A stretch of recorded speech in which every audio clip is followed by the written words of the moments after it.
देखी बउआ, पेट खराब तो ठीक भ जतो हमार दवाई से, और अगर ठीक भ गलो तो हमरा की इनाम देवे से कह। हे डॉक्टर साहब, हे हमार बाबूजी बहुत गरीब आदमी छथि, मधुबनी के कब्रिस्तान में कबर खोदे के काज करे छथिन। अगर अहूँ के कबर खोदेबाक हुए अपन तो हम कह देबै, वो फ्री में खोद देता। नहीं नहीं, तू रह दही, फ्री में लो जो दवाई जो। यौ डॉक्टर साहब, पेट खराब सही में ठीक भ जते ना? हमार परीक्षा होय वाला अछि 10मा के। 10मा में आबि गेलही? हाँ तो और की, 9वे में रह जाओ, सब बेर से कहो।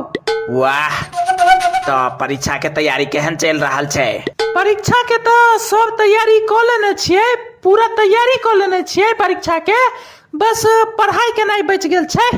पढ़ाई के अलावा और कौन तैयारी सब कर लेली रह? अरे भाई, बहुत तरह के तैयारी होय छे यार।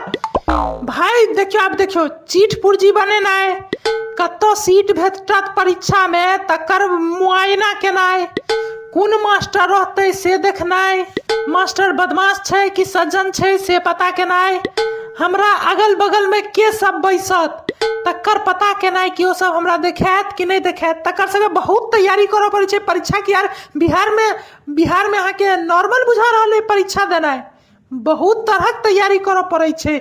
गेस पेपर कतो कतो घुसिया के नुकेबै सेहो सब देखो पड़े छे यार। अच्छा, आ पढ़ाई वह करे लेल जाय छलिए कि पेट झड़ी शुरू भ गेल। एमे तोहर गलती नहीं छो बाऊ, अक्सर बच्चा के पढ़ाई के समय पेट झड़ी या माथा दुखी बीमारी धइये ले छे भाई। एमे तोहर कोनो गलती नहीं छो, बिहार के यह छे। हमरा कोनो टेंशन नहीं है, हम परीक्षा के पूरा तैयारी कर लेने छिए। हम सब तोरा उम्र में रहिए तो खूब पढ़िए। हाँ हाँ, पढ़ने रहता तो मधुबनी के कोनो नीक हॉस्पिटल में बड़का डॉक्टर बनल रहता, नहीं कि गांव में झोरा छाप क्लिनिक खोलने रहता। रे करिक बा, डॉक्टर साहब के नहीं खोजबिन, नहीं तो पिछले बेर जना गलत सलत दवाई लिख कर नया बीमारी पकड़ा देथुन। सॉरी झोरा छाप डॉक्टर जी, हमार मतलब डॉक्टर साहब जी।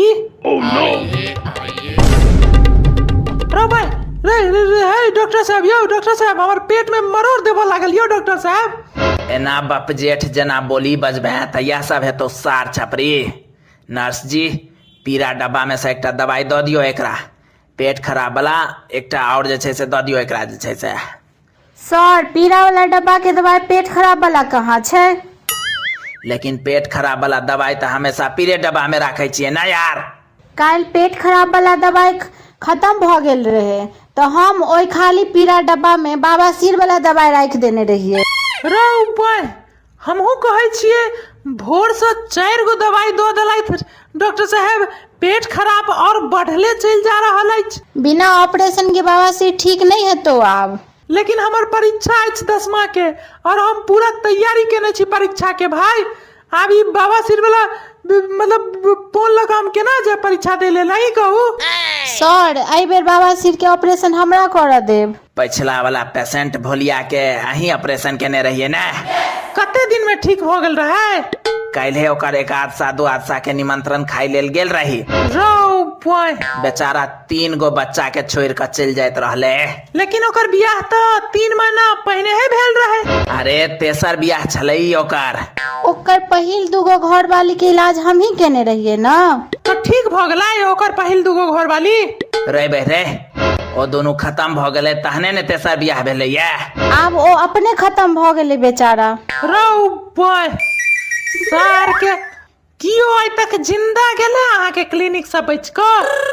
देखी बउआ, एज ए डॉक्टर हम सब पूरा कोशिश करे छिए, लेकिन भगवान जे चाहथिन वह होई छे ने भाई अंत में। सार के कत्ता फंस गेलो पता नहीं यार, हम तो पागल भ जाब।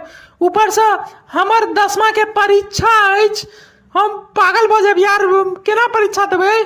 असली परीक्षा तो तहन है तो तोहर जहन हम सब बाबा सिर के ऑपरेशन करबो, बाकी तो भगवान के हाथ में छे। हे भगवान, हम अहाँ के की केलो जे अहाँ ई दिन हमरा देखा रहल छी हैं? हमरा किछ भेल त अहाँ के हम छोड़ब नहीं। रे बहरे, भगवान के धमकी दे रहल छी तो? आई लगन में तेसर वार्निंग हम दो देलिए ना भगवान के। आई लगा नहीं तो की कॉले भी तो भगवान के की कॉले भी। आरो तोरा बुते किछ नहीं हेतो कैल भगवान के। भगवान सर्वशक्तिमान छथिन। हम बहुत किछ कह देबनि भगवान के, अहाँ के नहीं पता अछि। पुरनी पोखर लग जे काली जी के मूर्ति रहे, हाँ हाँ वो तो एखनो छे, वो तो काली जी के मूर्ति।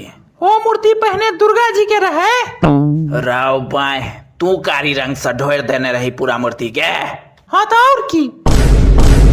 लेकिन भैर गांव में हल्ला रहे कि वो मूर्ति चमत्कार भक जे छे से दुर्गा जी से काली जी में बदल गए। ओहो हल्ला हम ही भैर गाँव में जाके कह देने रहिए। राव बाय तो आब अही सोच लिया डॉक्टर साहब, अगर हमरा किछ भेल तो हम अहाँ के केना छोड़ देब, जहन हम भगवानों के नहीं छोड़लिए तो। नहीं नहीं ठीक भ जतो, चिंता नहीं कर भाई, ठीक भ जतो, हमरा पर भरोसा राख तू, ठीक भ जतो। परीक्षा से पहले नहीं ठीक भेल तो अहाँ के हम ठीक कह देब। हाँ नर्स जी एकरा इंजेक्शन नंबर 786 लगा दियो ता। हम इंजेक्शन नहीं लेब, साफ बात। हमरा गोटी से ठीक करू ने तो हम कांड कह देब। नर्स जी एकरा 455 नंबर के डब्बा में से मिठका वाला गोली दियो ता, चबा चबा के खेते।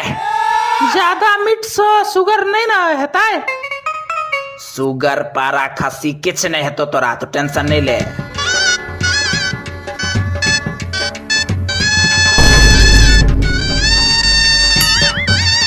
एकर लाश के की करबे सर? डेहेट वाला बड़का नाला में बहा दिए? नहीं नहीं एकरा पुरनी पोखर वाला श्मशान घाट में कतो कात करोट में फेंक दियो, ककरो नजर पड़ते त जरा देते एकर लाश के, नहीं तो एकर आत्मा पूरा हॉस्पिटल में भटकत भोलिए जना। राव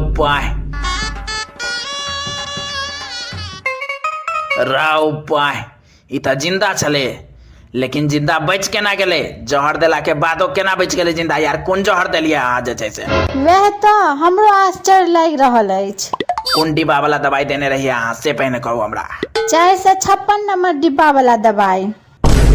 अरे यार 455 नंबर वाला डिब्बा के दवाई कहने रही हम, 456 नंबर वाला डिब्बा के दवाई किया दो दिलिए? ओई में तो हम अपन कनिया लेल चरनिया चॉकलेट रखने छलिए यार, और दवाई थोड़े न छलिए। राव भाई आए हॉस्पिटल से जिंदा आदमी केना बाहर निकल गेले? पहले तो खाली लाशे टा निकले छले, बुझाइया डॉक्टर साहब डॉक्टरी सीख गेलखिन की। हमहू जाय छी अपन बवासीर के इलाज एते करा लेब। पेट खराब के दवाई ले आयल रही, पता नहीं बवासीर केना भ गेल। ओई में तो हम अपन कनिया लेल चरनिया चॉकलेट रखने छलिए यार, और दवाई थोड़े न छलिए। हे युवा.com बिजनेस के लेल सबसे बढ़िया प्लेटफॉर्म छे। बहुत लोग सब एहि पर जुड़ के अपन ऑनलाइन जे छे से प्रोडक्ट बेच रहल छे, तो बहुत इजी छे एहि पर प्रोडक्ट बेचनाइ। हम जा रहल छी। हाँ हाँ जो हम सब स्कूल में जाके बुनिया मांग के खा लेबे, तो हर दरकार नहीं छे हमरा सबके। हाँ हाँ चल स्कूल में अपना से मांग के बुनिया खाए, चल चल चल।